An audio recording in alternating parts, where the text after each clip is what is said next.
Dry sound of snap echoed through hallway even before pain burned in fingers. Betty withdrew hand, face contorted, and piano remained silent with lid still open, like mouth no longer wanting to sing. Girl breathed deeply, trying to swallow tears threatening to fall. Wasn't just reddened skin burning, was feeling each attempt to play brought new mark invisible to everyone except her. Room, spacious and elegant, was filled with enormous windows but always seemed dark. Brightness piercing through glass hit polished wooden floor without warming anything. Silence reigning inside wasn't peaceful, was heavy silence, as if walls had learned to swallow every plea for help. Betty settled into wheelchair, forcing weak arms to push metal rings. Sound of metal rubbing against cracked palm made body shudder. With each movement, hard upholstery pressed against aching back, but continued forward, sliding to sideboard where framed photographs stood, touched cold glass of one showing mother smiling, same smile no longer found anywhere. Smell coming from kitchen made her hold breath. Sweet artificial perfume mixed with freshly brewed tea. Shiver ran through arms, knew that smell. Always arrived before slow footsteps and sharp gaze, was signal tranquility sought at piano had ended. Betty's fingers tightly gripped drawing kept in lap. Crumpled paper where had scribbled piano and two stick figures holding hands. Trembling lines were only way to preserve mother's memory. Tried to hide paper under immobile leg, but gesture was too clumsy. Sound of footsteps approached, slow, calculated, unhurried, like someone knowing each second increases fear. Betty's heartbeat uncoordinated and chair seemed prison. Entire house with expensive furniture and impeccable carpets became silent prison. Before could react, shadow crossed piano's light and took over room. Betty closed eyes for instant and remembered mother's advice. When afraid, breathe deeply and play, because music is stronger than silence. But hands trembled too much. Skin was too marked, knew what would come next, didn't need words or screams. Silence spoke for itself and hurt. What city are you watching this video from and what time is it? By the way, if you're enjoying my videos, I'd be so happy if you could subscribe to my channel and like this video. If this story has hooked you so far, subscribe to channel. What comes next is even more intense and you won't want to miss it. Sound of glass breaking pierced room like thunder. Betty startled in wheelchair, fingers gripping dress fabric until wrinkling. Heart raced. From hallway resonated tinkle of shattered pitcher against stone floor. Look what you've done! Cutting voice arrived like knife loaded with venom. Betty felt air thinning. Hadn't done anything. Hadn't even moved. But knew, in that space, guilt never needed proof. Shadow projected by curtain soon took shape. Tall, elegant, wrapped in cloying perfume. Catherine entered room with smile not matching eyes. With each step of thin heel, house's silence transformed into threat, leaned slowly over child, bringing face almost touching. Sweet tea breath mixed with something metallic made Betty lean back as much as could in chair, but there was nowhere to go. You ruin everything. Even your mother's music died in your hands. Phrase came out low but cutting, as if made to remain engraved inside. Girl blinked rapidly, trying to contain crying, but fingerskin burned upon contact with chair arm. Catherine lifted heavy piano lid and let fall with crash, making internal strings vibrate in metallic lament. Impact pierced Betty's body as if were her, and then, unexpectedly, entrance hall door burst open, hitting against wall. Sound of masculine footsteps filled space, hurried, different from usual. Betty's heart leaped, spark of hope. Her father. Arthur entered with disheveled tie and coat folded over arm. Tired gaze sought refuge inside house, but first found broken glass on floor and piano closed violently. For second silence. Then Catherine hurried to speak with rehearsed sweetness. Arthur, poor Betty was careless. Knocked everything over. Tried to clean, but she got scared. Words pronounced softly, but eyes gleamed cold, as if game were only hers. Arthur frowned, confused, looking from stepmother to daughter. Betty tried to open mouth, but knot in throat paralyzed her. Lie had already been planted, and courage seemed too small before Catherine's gaze. Still, something in her refused to stay silent. With effort, lifted crumpled paper from lap and handed to father. Drawing trembled in hands. Wasn't proof, said nothing objective, but carried silent mark of everything couldn't scream. Arthur took paper without understanding. Heavy gaze resting on fragile lines. In that instant, Catherine advanced with abrupt gesture and snatched drawing from child's hands, tearing in half with dry snap. "Just childish scribble," said firmly before throwing pieces on table. Silence that followed was deafening. Arthur contemplated scene and something inside him wavered, was unease couldn't name but could no longer ignore. Betty, still trembling, felt first indication perhaps father had seen, or at least sensed, crack in Catherine's mask of perfection. Was as if house, until then only suffocating, suddenly revealed minefield. What before was painful routine now became imminent danger. Creak of torn paper, stepmother's cold gaze, and father's disturbed silence marked point of no return. Betty understood. Either found way to resist, or would be swallowed forever by void closing over her. Piano remained closed, heavy, as if also had witnessed everything. And in that instant, melody that before meant refuge became promise of silent struggle. That night was longer than any other. Betty remained alone in room, torn paper still pulsing in memory like open wound. House, normally silent, seemed to whisper secrets with each creak of wood. Sound of wind on windows recalled moans, and even tick-tock of wall clock seemed to mock inability to react. Arthur had spent dinner almost in silence, glancing at daughter and looking away each time Catherine looked at him with cold smile. Was something in posture, in furrowing of brows, showing doubt, was beginning to take space. But doubt wasn't defense, and doubt didn't protect. Betty woke startled in middle of night with metallic sound. Gripped chair arms tightly and turned toward door. Hallway was dark, only illuminated by pale light coming from kitchen. Slid slowly there with heart beating so hard seemed to resonate in silence. Was then when saw it, Catherine standing before sink, washing hands obsessively, as if wanting to erase some invisible trace. On table, cup of tea still steaming, and beside it rested medicine case girl used since accident. Betty shuddered. Felt shiver run down back upon noticing 2 capsules were broken, scattering yellowish powder over towel. Swallowed with eyes wide open, couldn't breathe well. Backed slowly with chair, trying not to make noise, but treacherous squeak escaped from wheel. Catherine turned slowly. Gaze gleamed in gloom and smile had nothing human. "It's late for children to be awake," said in soft tone, almost maternal, but made each word weigh like lead. Betty didn't respond. Ran back to room with heart beating hard, closed door and leaned chair against it, as if gesture could prevent inevitable. Cried silently, hugging pillow. For first time, feeling entire house was prison became unbearable. Next morning, Arthur left early for meeting. Catherine entered stepdaughter's room with tray with milk and bread, perfect smile on face. Left on nightstand and stroked child's hair with unsettling calm. "Have to eat, darling, or you'll get even sicker." Sweet voice contrasted with pressure of fingers on Betty's nape. Betty looked away and silently pushed tray. Stomach churned just imagining what was there. Catherine sighed and stood up. "Ungrateful. Someday you'll understand I'm only one left to care for you." Words resonated like sentence. When door closed, Betty collapsed in tears. But this time something different sprouted inside her. Not just fear, but spark of resistance. Had to find way to tell father, show him truth. At school, where only went few times week for therapy, found refuge in music teacher Mrs. Elena, who encouraged her to play small melodies with right hand despite limitations. That day, seeing child's red eyes and bruised fingers, teacher sighed deeply. "Betty, if need to talk, I'm listening." Girl bit lips but couldn't. Fear was greater. Still, in that brief instant felt there was breach in wall of silence.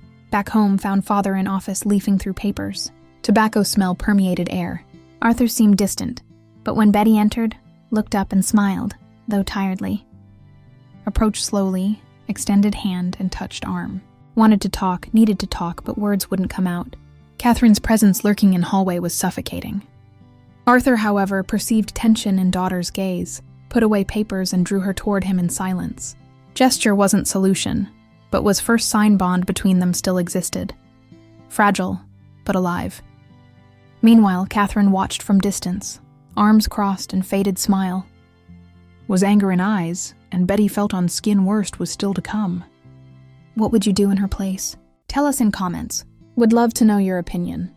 Night fell heavy, tinging house with shadows. Betty was in room, but entire body remained on alert. Each heartbeat seemed stronger than wind outside. Eyes fixed on door prevented rest.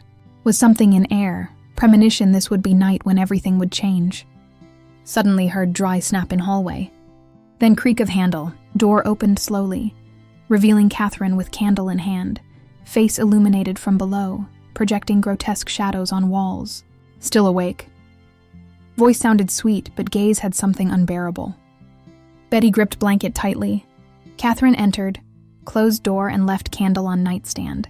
In other hand, carried glass of milk that so many times had served as silent threat. Have to drink.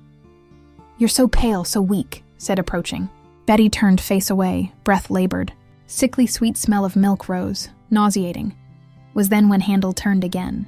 Door opened suddenly. Arthur was there, face tired but this time firm, determined.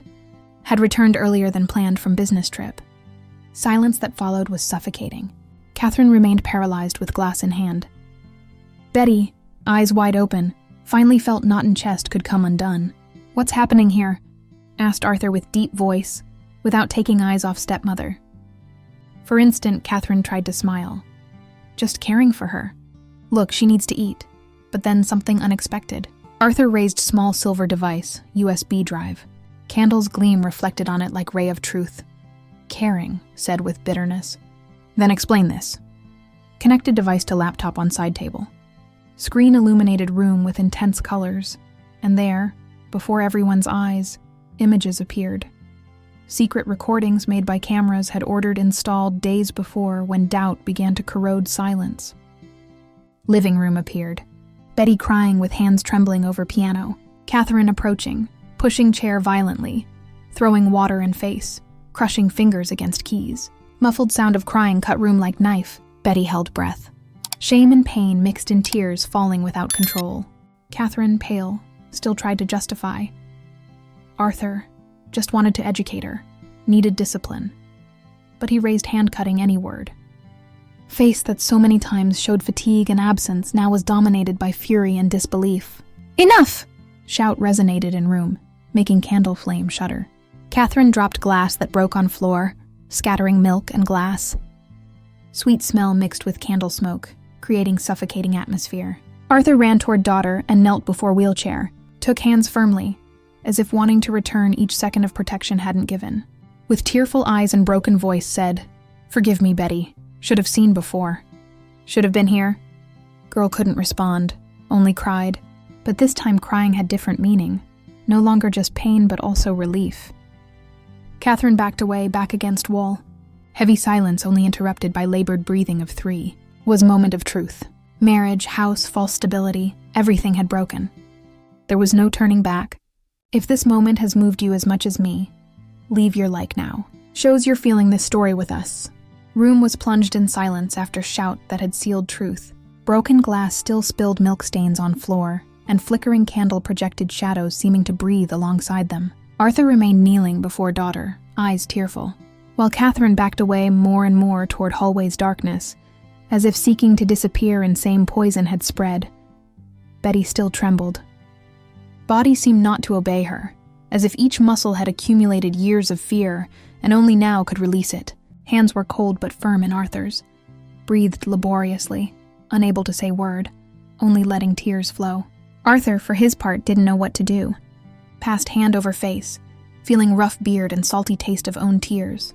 Inside, guilt gnawed at him. Each absence, each meeting that had distanced him. Each night hadn't heard silence scream from house. "Failed you, daughter," murmured with low voice, as if confessing before invisible tribunal. Betty raised eyes toward him. There was no reproach there, only ancient pain that for first time seemed to be shared. She didn't respond, only squeezed hand harder, like someone accepting presence even without words. Catherine, on other side of door, released nervous. Broken laugh. "You two don't understand anything."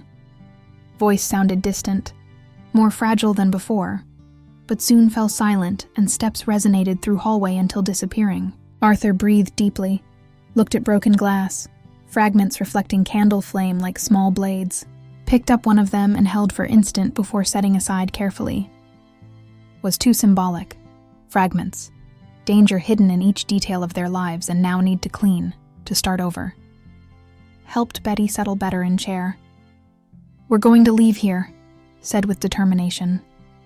She didn't ask where, only nodded with almost imperceptible movement. Was something liberating in that phrase.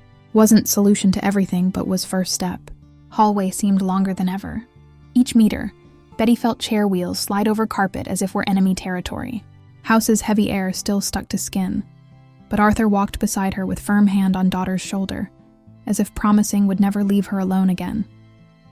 They reached main room, darkness only interrupted by exterior light filtering through curtains. Over still-closed piano rested torn cloth that one day had been her drawing. Arthur picked it up, folded carefully and kept in pocket. Betty observed gesture in silence. Felt simple act said more than any speech. He was willing to rescue even lost fragments. Closed eyes for instant and breathed deeply. When opened them, noticed father looking at her differently. Was no longer absent man, lost in business and deadlines. Was someone who, though late, had decided to stay. Outside, rain began to fall, drumming on roof with measured rhythm. Betty let sound enter ears, washing tension still burning in chest. For first time in long while, didn't just feel fear, felt tiredness. Tiredness that was also sign of survival. Arthur approached, crouching again to her height. "Don't know how to fix everything, but promise you'll never have to face this alone again." Eyes filled with tears again. But now there was different gleam, spark of trust slowly returning. Still wasn't happy ending. Future remained uncertain, full of open wounds, but something had changed. Silent prison was no longer inviolable. If this part has truly moved you, you can support our channel with super thanks or subscribe if haven't yet. These gestures give us strength to keep bringing such intense stories. Next morning arrived without threat of Catherine's footsteps. House seemed larger, but not in grandiose way. Was empty space full of echoes, as if had been emptied of all secrets suffocating it. Betty woke slowly, eyes still tired but without knot in chest accompanying her every night. Arthur was sitting beside bed. Suit always accompanying him was wrinkled. Tie forgotten on armchair. Seemed different man. More fragile, more human, but also more present. There were no prepared answers on face, only silent decision not to hide anymore. Helped her get up and together went down to living room. Piano was still there, closed, heavy. Arthur approached, passed hand over dark wood and without saying anything opened lid. Metallic sound of strings resonated in room. Betty hesitated. Fear that object would always be painful memory paralyzed her. But when looked at father found silent invitation. With effort brought fingers to keys. Timid note sounded but pure. Then another and another. Sound that before brought pain now gained new possibility. Wasn't perfection, wasn't victory, was just truth. And that was already enough. Arthur smiled. Small smile, but real. With each chord felt was recovering pieces of daughter almost lost. And Betty, though with tears in eyes, realized was no longer alone in that house. Piano was no longer symbol of prison, but of new beginning. Time passed. Catherine became distant shadow. Bitter memory no longer having power over them. Life didn't return to what was before, and perhaps never would. But wasn't necessary either, because there was something new. Reconstructed bond. Imperfect, but alive. Weeks turned into months. House that once seemed like mausoleum full of shadows slowly transformed. Windows that before only let in cold light now opened to morning breeze. Rooms that echoed with heavy silence began filling with small conversations, hesitant laughs, sounds of normalcy. Betty continued physical therapy. Sessions that before were obligation became space of genuine progress. Mrs. Elena, music teacher, visited house once a week. Brought sheet music, patience, and warm smile reminding Betty of mother. Together worked on simple melodies. Nothing complex, nothing demanding perfection. Just music for sake of music, for sake of healing. Arthur changed too. Man who before hid behind contracts and business trips now organized schedule around daughter. Mornings began with breakfast together. He learned to prepare oatmeal way Betty liked, with cinnamon and honey, learned to listen to silences, understand gestures, read emotions in daughter's eyes. One afternoon, while Betty practiced piano, Arthur sat on sofa watching. Wasn't distant observation of busy father checking task completion. Was present, attentive gaze of father discovering daughter note by note. When she finished small piece, he applauded. Not polite applause, but genuine celebration. Was beautiful, he said, voice full of emotion. Betty turned toward him, eyes gleaming. Really? Arthur approached, knelt beside wheelchair. Really. Your mother would be so proud. Tears came, but weren't tears of pain, were tears of something being healed, slowly but surely. They spoke about mother that night. For first time since death, Arthur didn't avoid subject. Shared memories, how she laughed, how filled house with music, how loved Betty with every fiber of being. She would want you to be happy, Arthur said, holding daughter's hands. Would want us both to be happy. Betty nodded, squeezing father's hands. I'm trying, Dad. I know, sweetheart. And I'm here. This time I'm really here. Legal process regarding Catherine was lengthy. Police investigation revealed extent of abuse. Medical records showing unexplained injuries. Testimony from Mrs. Elena about Betty's fear. Pharmacy records showing suspicious purchases. Catherine was charged with child abuse, attempted poisoning, and emotional cruelty. Arthur hired best lawyer could find, not for revenge but to ensure daughter's safety. Restraining order was issued. Catherine was forbidden from approaching Betty or Arthur. Trial date was set. But for Betty, legal justice was secondary. What mattered was daily healing, mornings without fear, nights without nightmares, moments of genuine peace. House underwent changes too. Arthur removed heavy curtains that kept rooms dark. Hired interior designer to make spaces brighter, more welcoming. Betty's room was repainted in soft blue she chose herself. New bed, new furniture, new beginning. Piano remained in living room, but now was centerpiece of warmth rather than symbol of suffering. Arthur even started taking lessons himself, sitting beside Betty at bench, fumbling through scales while she giggled at his mistakes. One evening, several months after that terrible night, they had visitors. Mrs. Elena came for dinner, bringing her husband. They shared meal stories, laughter. House that once knew only tension now hosted joy. After dinner, Mrs. Elena asked Betty to play something. Betty looked at father, seeking permission, reassurance. He nodded encouragingly. She wheeled to piano, positioned herself, took deep breath. Played piece been working on. Simple melody, but played with heart. When finished, room erupted in applause. Mrs. Elena had tears in eyes. Arthur's face glowed with pride. And Betty, for first time in so long, felt something she'd almost forgotten. Felt worthy. Felt loved. Felt whole. As guests left and night settled, Arthur helped Betty prepare for bed. Routine they'd developed over months. Comfortable. Filled with small moments of connection. Dad, Betty said as he tucked blanket around her. Yes, sweetheart? Thank you for saving me. Arthur felt throat tighten. Knelt beside bed, took her hand. You saved yourself, Betty. You were brave enough to hold on, to keep trying to show me truth. I was just too blind to see until almost too late. But you saw eventually. That's what matters. He kissed her forehead. Love you so much. We'll spend rest of life making up for time I wasn't there. You're here now. That's enough. After she fell asleep, Arthur stood in doorway watching her peaceful breathing, thought about how close had come to losing her completely, how Catherine's cruelty could have destroyed this precious child. But also thought about resilience, Betty's incredible strength, capacity to survive, to hope, to heal. Walked to living room, sat at piano, placed fingers on keys, same keys that had witnessed so much pain. Played single note, then another. Sound-filled room, filled house, seemed to fill all empty spaces in his heart. Catherine's trial came and went. She was found guilty on all counts, sentenced to prison and mandatory psychiatric treatment. When verdict was read, Arthur felt no triumph, no satisfaction, only felt it was over. Could finally close that chapter and move forward. But Betty's healing wasn't linear.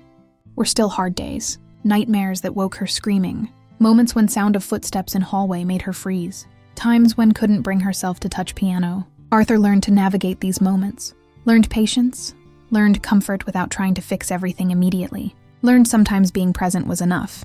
He found therapists specializing in childhood trauma. Betty went twice a week. Slowly, through professional help and father's unwavering support, began processing what had happened. Began understanding wasn't her fault. Began believing in possibility of future without fear. 1 year after that night of revelation, Betty's progress was remarkable. Physically, therapy had helped regain some strength and mobility. Emotionally, was smiling more, laughing more, engaging with world more. Still used wheelchair, still had limitations, but no longer defined by them. Arthur organized small celebration. Just few close friends, Mrs. Elena and husband, Betty's therapist. Simple gathering in house that was now truly home. Betty played piano for them, not perfectly, but beautifully. When finished, Arthur stood, raised glass. To Betty, bravest person I know. To second chances, to healing, to music being stronger than silence. Everyone cheered. Betty's face glowed with happiness. In that moment, surrounded by people who loved her, in house no longer haunted by cruelty, she felt something profound, felt future was possible. And here's where you come in. Because this story isn't just about girl in wheelchair or father who took too long to realize. It's also about you, about times you felt trapped in silences, invisible within own home, suffocated by someone who should care for you. About how even in darkest nights there can always be gesture, presence, note on piano that changes everything. Sometimes all someone needs is place where can simply be. Not all new beginnings have to be loud. Some just have to be honest. If you've reached here, it's because this story has moved you somehow, and that means a lot. Because deep down, stories like this aren't just about invented characters. They speak about us, about me, about you. And I want to thank you for accompanying me to end. Thank you for not giving up amid pain, for choosing to feel with me until last chord. If you're not yet subscribed, this is moment. And if you already are, consider supporting with super thanks. That gives us strength to keep telling stories that touch as deeply as this. And before you go, let me tell you, you're not alone. And if this story has reached your soul, there's another video waiting for you right here. Perhaps it will also find you wherever you are.